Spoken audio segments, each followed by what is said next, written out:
Well, as you can see, this is some old-ass footage. So this is a younger version of Bill Gates when he was a chairman of Microsoft, as he's meeting with community leaders here in Brussels. And out of nowhere, oh man, freaking ready whip to the face. And it looks like there's an imprint on his left shoulder. Almost look like a Spartan mask. Oh my God, and another attack.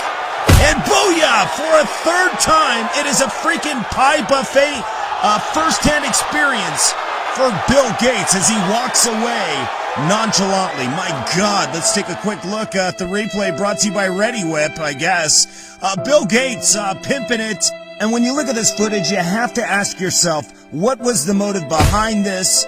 And was this the moment in time where Bill Gates said, you know what? I'm going to come back stronger than ever, and I'm going to be the bully. In 2020, I'm going to buy up all your food. And I'm going to be the one to tell you what to do with the vaccine and what you should do with it. And start using anal swabs. And my God, you can see right here, this could have been that moment in time.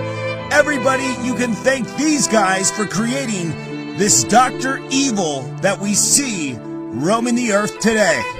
We're doomed.